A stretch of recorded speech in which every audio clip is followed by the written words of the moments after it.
बागुल बुवा. रात्रीचे 7 वाजले होते. मी आमच्या गावच्या शाळेच्या मैदानात कडेला बाकावर बसलो होतो. अजून काही लोक होते.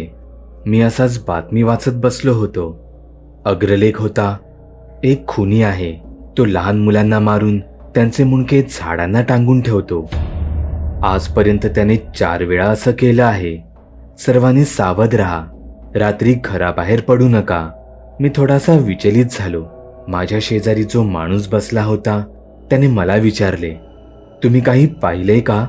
मग मी त्याला माझा अनुभव सांगितला. त्याला तो आवडला नसावा. त्याचे हृदयाचे ठोके वाढू लागले.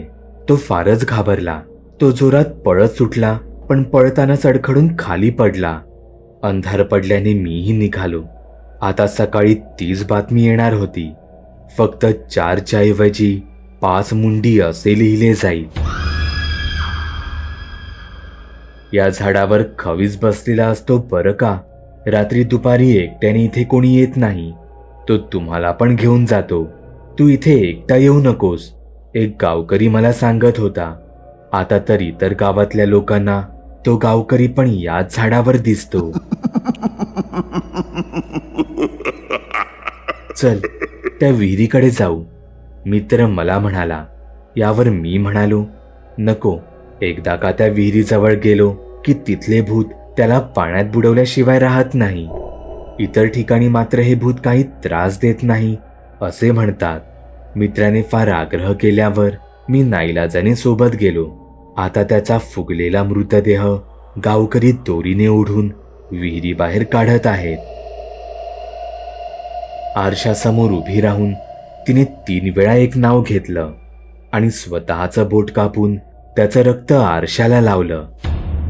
आता ती सुद्धा आमच्या सोबत आरशापलीकडे राहायला आली आहे. म्हणतात भूताचे पाय उलटे असतात. तो मला म्हणाला. मी म्हणालो, मला माहीत आहे. आम्ही त्याच्या घरी गेलो. घरी कोणीही नव्हते. मी माझे बूट आणि मोजे काढून घरात गेलो. त्याच्या मृत्यूचे कारण अनपेक्षित धक्क्याने हार्ट फेल अहवालात असे आले आहे. डॉक्टर, मला स्वप्न पडते की मी कोणाचा तरी चाकूने बोक्सून खून करत आहे, ती डॉक्टरांना म्हणाली. डॉक्टर म्हणाले, ज्याचा आपण जास्त विचार करतो तेच स्वप्नात दिसते. काही काळजी नसावी. असे खरे होत नसते. 20 मिनिटांनी नर्स जेव्हा डॉक्टरांच्या केबिनमध्ये आली तेव्हा तिला डॉक्टर खाली लोळागोळा होऊन पडलेले दिसले. खाली फरशीवर रक्त पसरलेलं होतं.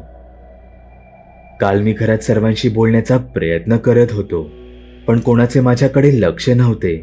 मी रागाने हॉलमध्ये गेलो.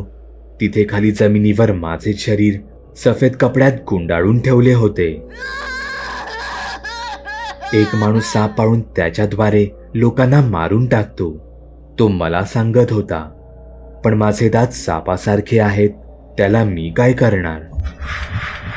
त्या बंद हवेलीत 4 लोकांची दर महिन्याला एक करत गळा आवळून हत्या झाली होती म्हणतात. मी मित्रांना सांगत होतो. मित्र म्हणाले, फक्त एवढंच नाही, मेलेली व्यक्ती अजूनही तिथे दिसते. पण मारेकरी अजून सापडला नाही. आता लोकांना माझे मित्र पण तिथे फिरताना दिसतात. म्हणे रात्री या ठिकाणी आलेला माणूस परत कधी दिसतच नाही. ती मला हसत हसत सांगत होती. खरेच मी बेपत्ता झाल्याची बातमी पुढील अनेक दिवस न्यूजपेपरमध्ये दिसत होती.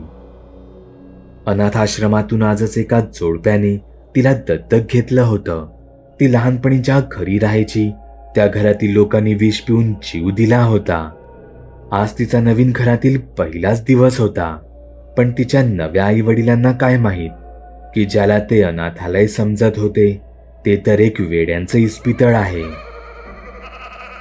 तो झोपला होता. अचानक कोणाच्या गुरगुरण्याने त्याला जाग आली. आजही ती आली होती. गेले अनेक दिवस त्याला ती त्यांच्या घराबाहेर रस्त्यावर चालताना दिसत असे. रोज ती घराच्या आणखी जवळ येत चालली होती. काल तर त्याला ती घरात येरझाऱ्या घालत असलेली दिसली. आज मात्र त्याचा एक पाय धरून त्याला तिने बेडवरून खाली पाडले. तिचे दात त्याच्या पोटात खुपसले. रक्त येऊ लागले. दुसऱ्या हाताने त्याचा गळा आवळला. त्याचा श्वास आता कोंडू लागला आणि अतिवेदनेने त्याचा जीव जाऊ लागला. हुश, स्वप्न होतं असे मनाशी म्हणत तो उठला.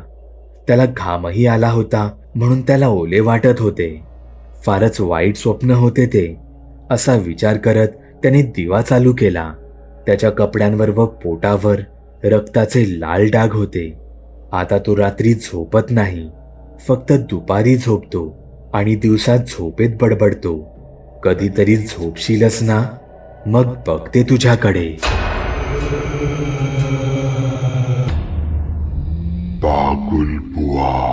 चॅनलवर अपलोड केलेल्या नवीन व्हिडिओची नोटिफिकेशन मिळवण्यासाठी चॅनल सबस्क्राईब करायला विसरू नका. व्हिडिओ आवडला तर आमच्या मेहनतीचा मोबदला म्हणून तो लाईक करून मित्रांसोबत जरूर शेअर करा. चॅनलवरचे इतर व्हिडिओ पाहण्यासाठी इथे क्लिक करा. तसेच चॅनलवरची प्लेलिस्टही चेक करा. दर दिवशी नवनवीन भूतांचे व्हिडिओ बनवून मी तुमचं मनोरंजन करत राहू याची खात्री बाळगा.